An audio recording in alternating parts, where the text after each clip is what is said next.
Hey guys, welcome back to the farm. We did get our pork back. We're gonna check that out in just a minute. Isaiah and I have been working. We've been taking tarps off the chicken tractors, which have needed to be done for quite some time. So officially the meat bird season has come to an end once we've got the tractors stored for the winter. Obviously you wanna take those tarps off so they don't get all ripped up. But what do you see, Cal? What do you see? Oh. See that bird flying right there?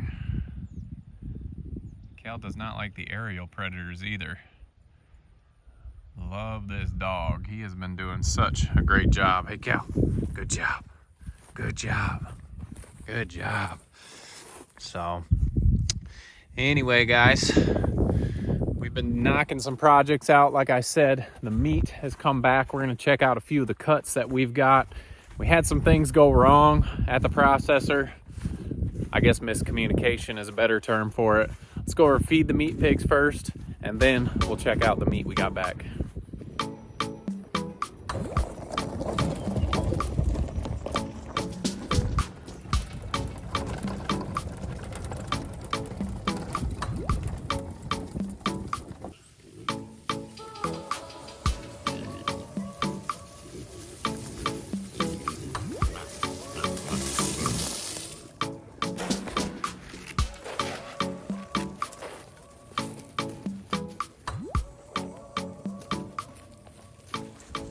All right guys, this is the meat pen. They have been in here for quite some time. I'd say 2.5 weeks, I guess. A little longer than we normally have, but this is quite a big area. A lot of acorns. We talked about that in the video. We moved them over here. We took 3 to the processor, and I know this is kind of a hard topic for some people that don't eat meat, but this is a topic that we enjoy because we were raising our own meat, know what goes into it, know the lives they've lived, and just the difference from meat that is raised correctly to meat that you can get in the store is night and day. And we haven't bought meat in the store in such a long time, and it is a great feeling to provide the best meat possible for your family. So anytime you're breeding animals, you're always gonna have to think about having a meat herd. You're obviously not gonna sell them all, and our goal is not to sell all of our animals. Our goal is to raise them, enjoy them, like these ones in this herd. Eventually they're gonna feed our family, and that is such a great feeling when you get to that point on your small homestead that you're able to provide that meat for your family. And like I said, know what's gone into it, no antibiotics, no shots, nothing, no garbage that you don't want to put into your system. So what they say, you are what you eat, and we know that our animals are fed good and have had a great life on the farm. So love the meat herd. Jamie and I were just talking about expanding our meat herd. Right now we've got 10 in here. Like I said, we took 3 to the processor, and a couple videos back we talked about this black pig here is going to go into our breeding program. So some people ask us how we select for our meat herd. There's different things you look for. You're looking for pigs that have low tail sets. You can see this white one here, how its tail's kind of low down there. It's got a whole bunch of cowlicks on it. And sometimes it's just pigs that don't sell. And sometimes we'll put pigs in here that we think are gonna grow bigger and faster. So we're just kind of experimenting with our herds and just seeing what works for us. Anyway, enough said. I'm sure you guys are wanting to go and see what we got back. Like I said, we had a mix-up at the processor, but it is what it is. So let's jump in here. Before we finish feeding everybody, we're going to run in and check out that meat. But like I was saying, I forgot. Jamie and I were just talking. There's 10 of them in here. And the problem with the Kunekunes is the amount of time it takes. Like the ones we took were just over a year old. I'll go over the weights and everything that we had when we took them to the processor, and their hanging weights when we get into talking about the meat. But we were thinking about wanting to have at least 20 or so pigs ready at any given time. We could have 5 or 10 that we could take to the processor. So we're still young in our homestead, and we're not quite to that point, but we want to get to that point where we have that available as it comes available. So let's run in and check out the meat we got back. Always an exciting time. We've cooked some up, we've tried it, and we're gonna talk about what we like about this meat. All right, guys, we're just right here in the garage. I just pulled some cuts out of the freezer. This is where most of our chicken, pork, and everything is stored. So I just figured I'd pull it out right here and show you the cuts really quick. Start with the bad. Well, kind of bad. So first thing is we got the ground sausage, and they did 2-pound packs. We've already lost some sales because people don't know what to do with 2 pounds. Normally you want to take out 1 pound and add it to your recipe. But this sausage is amazing, so we actually enjoy it just packaged wrong. That was the biggest mistake. Then we've got some pork cutlets. We've never done these before. These are thin strips off the loin and the back leg. So we are excited to try these, and I am not a Gordon Ramsay at all. So I'm looking up recipes and figuring out how to cook a lot of this stuff for ourselves. Next, we've got shoulder roasts, and man, you can tell the marbling, you can tell the fat cap on there. These are awesome, just kind of like a Boston butt or a picnic roast. We put these in the crock pot, and we make a lot of pulled pork out of the shoulders. So just the coloring alone, you guys can see it's a lot darker than regular pork. Last night, we did some pork chops, and like I said, they're smaller. They're definitely smaller cuts. This probably got a little more fat on it than I would like, but I cooked the pork chops nice and low and slow on my flat top grill, and they were the best pork chops we had in a long time. Normally I've been cooking them too high and turning them into leather, and so I slowed it way down, and last night we were pleasantly surprised. So we also got some tenderloin, and we had it sliced. So there's the pork tenderloin, and ribs, of course. Obviously your ribs are every cut smaller, skinnier than you would see on a big old factory pig, or just a bigger, not factory, but just a Berkshire Duroc or anything like that. These are obviously smaller cuts. But and then last but not least, we got the whole bellies. The butcher that went to did not cure meat, and so I just got the whole belly this time. I found a recipe, and I'm excited to try to cure our own bacon. So if you guys have any recipes that you do with pork that you really like, feel free to share those.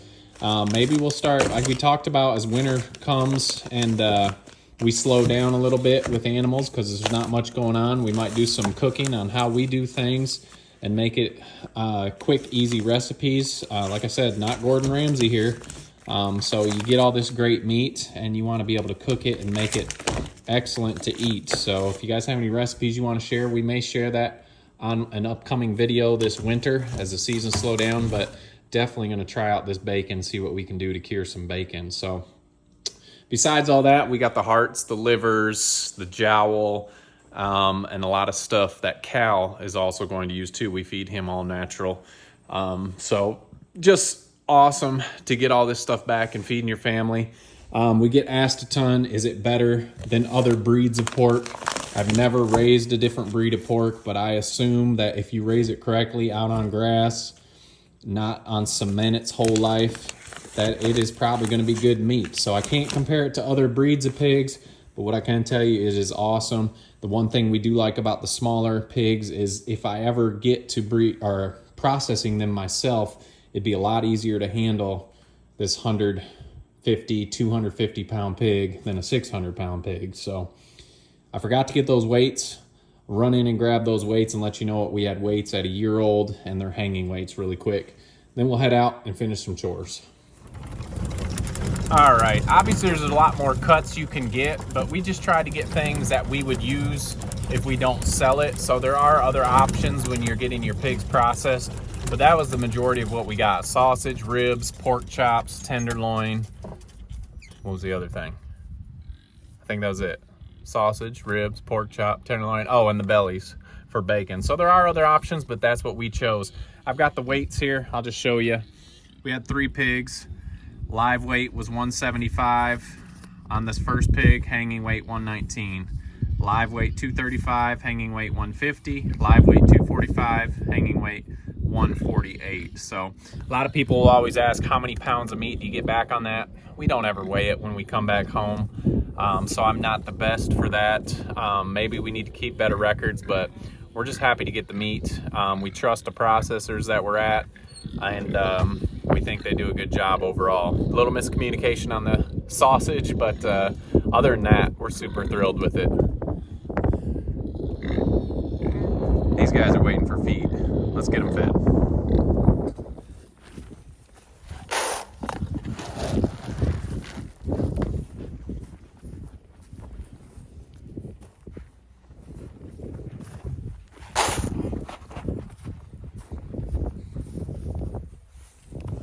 Come on, Willa. You hungry?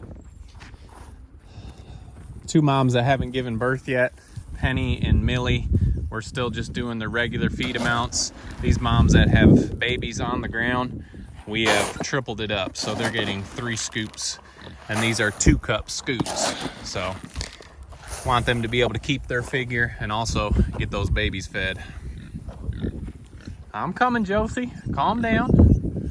It's hard to video and feed at the same time.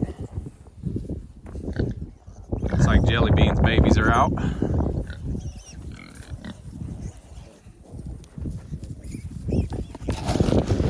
Josie's notorious for getting her jowls in the way so you can't get any more in the bowl. There, we snuck one in. Got it.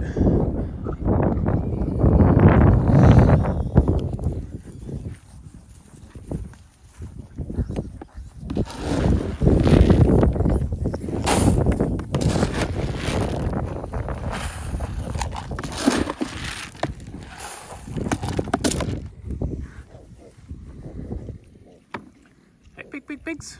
Hey, pigs. Don't think some of these young ones have started on solid feed yet. They may come over whatever mom flops out of her bowl and eat, but for the most part, I think they're mostly nursing still. Let's check out Josie's. Hey, piggers. Hey, piggers. Oh, looks like these ones have started. That pig right there is nibbling at what was missed out of the bowl. So we haven't had any issues, any other problems with the piglets yet. Hey, hey, everybody likes to see you guys on the videos. These ones are growing nice, and they're all growing great, but these were the first ones born, so they look bigger than the other ones, obviously, since they're older, but all of them are doing well. Before we run off, we probably should go check Willow's. They're still inside.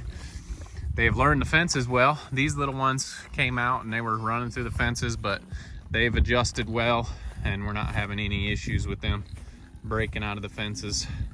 They're not quite as friendly as the other ones yet, but we're working on them. Hey, piggers. Hey, piggers.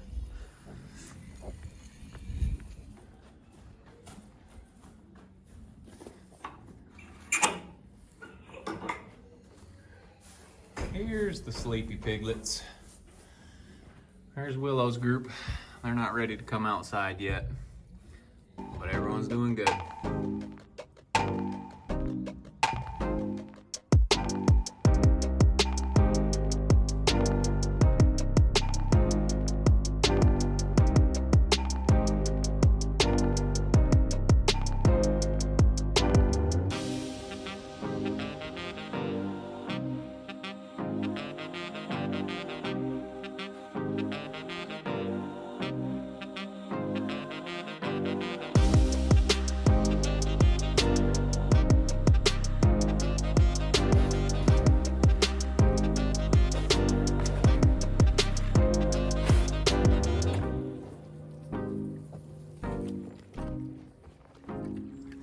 All right, these are some of the most popular pigs on our farm, at least in comments. Here's Betty White.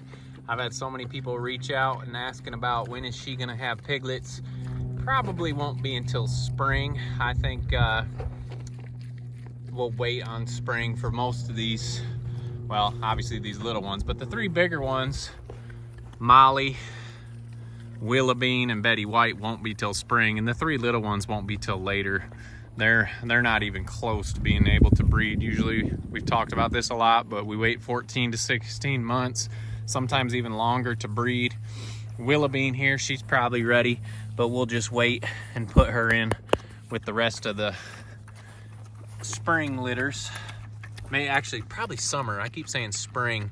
Spring is actually going to be, those big mamas over there are going to be in the spring litters, and we are excited about. Those are the new ones that Jamie, I call them Jamie's pen. We'll probably have them bred here in December, so we get some spring litters. So these ones over here probably won't be until summer. That's at least Willoughbean, Betty White, and Molly. So the other three, they got a long time yet. We'll be waiting on them, but you're pretty popular, Betty White. I can see why. Actually, all of them kind of are. Molly, I know. There you are. It's nothing better than a pig chewing, huh? Anyway, let's go check those chickens, see how many eggs we've got, and we'll wrap this video up. All right, out here with the last of our egg layers. And I'm hoping 4 to 6 eggs would be nice. It's getting to that point in the year. Daylight is minimal, and these chickens stop laying when there's not a lot of light. So we'll check together. Let's see what we got. Still love these Hen Gear nest boxes. Oh man. We are not at 4 today. 2 eggs today. So we've basically stopped selling eggs just because we're not getting enough for ourselves. So 2 eggs.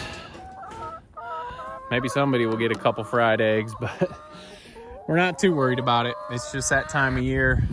People have been wanting eggs, and it's hard to get them when we're only getting 2. So anyway, that's how the chickens are doing. Got the pork back. That's the most exciting. Hope you guys enjoyed the video. Hopefully we answered some questions you guys had, and hope you're having a great day. Make sure to check us out on Instagram, Facebook. Don't forget to make the change.